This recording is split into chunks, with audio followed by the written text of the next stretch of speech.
First of all, I want you to tell me a little bit about yourself and about your family. My name is Paola. I am 43 years young, and my family, I have a husband, his name is Robert, and I have my son, Mateo, which he's 2 years old. Tell me about the place that you were in before you started Inspired Mumma. Oh boy, I was in a really bad place. Mentally and physically, I was in a really bad place. I don't know which one was worse, probably both as bad as each other. Mentally, I was completely defeated, just anxious all the time, always dreading the worst because I felt like my health was really bad, so I had a lot of anxiety. And physically, it was showing, everything that I've been doing to my body for the last 20 years was showing in my body, my blood pressure and just other things that I was starting to be afraid that I might have, like type 2 diabetes. So I was really probably at my lowest point, to be honest with you, when I first spoke to you, definitely at my lowest point. And what made you think that it would be a good idea to join Inspired Mumma? To be honest with you, I've tried everything. I've tried everything, and I hadn't tried Inspired Mumma. And it was a new thing for me to try, because this is what I do. I try something and then I expect perfection. And then when I fail at the perfection, then that's my excuse to go and do my binging or whatever it is. So this was the new thing that I was going to try. I didn't know much about it, except for the fact that I saw a little bit of the information. I knew that you were a mom. I knew that you had a family. And I thought, well, I haven't tried this. Let me try it. To my surprise was that it was a completely different type of program. It wasn't a diet. It wasn't just about nutrition. It was a complete program. It was about my mind. It was about my nutrition, my exercise, and all the other things that have made the progress possible to me, which for me has been mainly about the mind. Everything else falls into place once you have the mind thing going. And it takes a while, but for me, when I thought about a breakthrough call, I can't remember how long ago that was because I had a bit of a break with the kidney stone, but I haven't binged once since that breakthrough call, which is the longest time for me in, I don't know how long, but I can't remember exactly when that was. But yeah, huge, amazing. But it wasn't what I was expecting. I didn't know what to expect, to be honest. And I just joined because I thought I need to try something else because everything is failing. Let me try this one, and had hopes that it would work for me. Can you talk to me about your binging before the program? It was really bad. I've always had this sort of problem because I've been sort of maybe 2 decades of these sort of issues with my eating and my binging. At the beginning, it was nowhere near what it was right at the beginning of this program. So it sort of started slowly, but immediately before starting, it was probably daily. I'm going to say daily because probably most of the time, most weeks it was every day. There might have been weeks where I maybe did it 5 times a week instead of the 7, but it was just as bad. It was pretty horrible. It was just vicious circle of, okay, I'm going to do something about it. I'm going to start something new. Then I fail, and then it would just start. It was just a daily thing, I could get one tiny bit wrong. I might be doing a diet that you don't eat any fruit. I'm just using an example. And I might have 1 grape. That's it. Done. I will binge now on everything I want. Anything that's in my house, I will go out. I'll buy things. I will have things delivered. And it was my dirty secret. I did it all in secret. It was awful. And it was affecting my mind, my emotions, and my body. Awful. And what were the triggers for that? I think I got to the point that I didn't even really need to have a trigger anymore. I would make an excuse out of anything. So I could be sad and do it. I could be happy and do it. I could just have a bad day, or somebody said something, my husband said something, and that it just rubbed me the wrong way. I would do it. Sometimes I would pick a fight with him just so that I could leave the house to do it. There's that many triggers, and I made everything a trigger. That's the thing. I made everything a trigger that really, I don't even know in the end what were those triggers. It was just something that I did, and it was so part of me that it was just, sure, there's other things that I could sort of pinpoint, like I could be stressed, I could feel sad about something, I could be worried about my son. Sometimes my mum, I would have a conversation with her and she would say something that would upset me. But also there was just times where I would just make something up so that I could have the excuse to do it.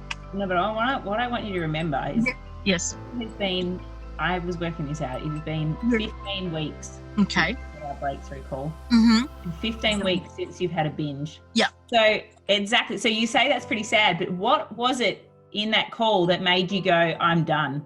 I don't know if There there's was a like a particular, I don't know what was the particular thing during that call that switched things for me, because we got very raw in that call. It was a lot about my health was a big thing, but my health has been my concern for a long time. So, and there was also about the fact that I wanted to be a good role model for my son and to be around for him. But those things that were not really new to me, but I don't know. I think perhaps it was maybe your honesty, what you said to me, that perhaps if I didn't do something about it now, I wouldn't be here in 5 years' time. You know, I can't actually pinpoint the exact thing that we said to each other or that I said to you, you said to me, but it was during that conversation that something was triggered for me that pretty much stopped that behavior. And I think one of the biggest things that I've learned, and I don't know if we touched it on that call or it came later, was that I didn't think that I could change the way that I reacted to things. So when something went wrong, when I was stressed, I always thought that I would be that emotional person that breaks down or whatever and then has that moment. And I think it might have been in one of the videos before our breakthrough call that it said you can actually change the way you react to things. And to me, that was just like, that blew my mind. I'm like, I can't believe I can actually do it. And the more that I practiced it, the more that it became a thing for me. And that was very, very cool. I think I probably have it written somewhere here because this is my journal. But, you know, if I go through it now, we'll probably lose too much time. I remember when you were in week 3, I think you were week 3, and we were having a conversation. And you had some stressful events coming up with Mateo. And yes. you knew usually that would be a real trigger for you. Yes. I mean, you've had hurdles thrown at you over this whole 3 months, like 14 weeks. You've had hurdles. So it's not like this has been a smooth ride and you haven't had opportunities to binge, because you have had weeks in hospital. You've had a very sick young boy, heaps of stuff going on. So it's not like it was like this smooth sailing on, oh geez, you haven't had any. You've made a conscious choice not to do it. And I remember you saying this would be a massive trigger for me, and you said, but I'm not responding like I normally do. I'm in control. I'm taking deep breaths. And you had a mantra. I can't remember what your mantra is now, but you were telling me what your mantra was, and you were repeating this mantra to yourself frequently, coming these hugely emotional, turbulent times, and then not responding like you had habitually for your whole life. And it's a game changer for you. But it was for me like really cool to see this from the very beginning. The main thing that I saw shifting before I saw any weight loss or anything was my mind. And I did have my mantra, which was stop and just take a step back and just think about it. Think about what is it really that's going on before you overreact into some, and think the worst before you actually analyze what's just happened. But apart from the weeks that I was in hospital, that I did have some thoughts about binging, but I was, let's just say, restrained in some way, and I couldn't really get away from the bed. And I mean, that's part of the process, right? And yes, I had some really, I would never say this program is easy, because really, for me, the mental stuff is quite hard. You got to really work at it. You got to really be focused on your gratitude. If you're feeling stressed, to take those steps to enter your stress-free zone, your meditation. If you don't work at it, it's just not going to fall into place. And in our lives, that's just a chunk of my life. And life happens, right? You get kidney stones, your son has an operation, things happen. So it's not like, okay, I'm going to go do this program for 12 weeks and surely life will just give me a break and those 12 weeks will just be free of everything. It just doesn't work that way. And it's just practice. And I honestly am actually quite surprised, even though I think I did do the work beforehand to try to be as prepared as possible. But I think that I'm surprised that I didn't actually binge during that 15 weeks. I was expecting a couple of slip-ups, and and I've been honest, there's been times where I've overeaten, but I haven't had that habit of doing it in secret, looking for an excuse and then just gorging excessive amounts of foods. That has not happened. So to me, that's just, I feel liberated, to be honest with you. I feel free, because that was something that was holding me hostage in a way. It was, absolutely. How do you think you're going to go moving forward? Do you think this is something you can sustain? Yeah. I'm really excited. I'm really, really excited about moving forward. My husband said to me the other day, because we've arranged a calendar now so that I can get in my sessions at the gym. I'm doing quite a few at 5 a.m. so it doesn't disrupt my family time. And he said to me how proud he was that I was doing this. I'm so excited because it helps me be a better person. I don't get upset as often. I don't get angry as often. It's something that I can sustain. And you've taught me it's not perfect. Sometimes you have days where you will indulge, and that's part of everything. It doesn't mean that you need to let it all go and start again. It means that at your next meal or the next day, you reset. I love that word, reset.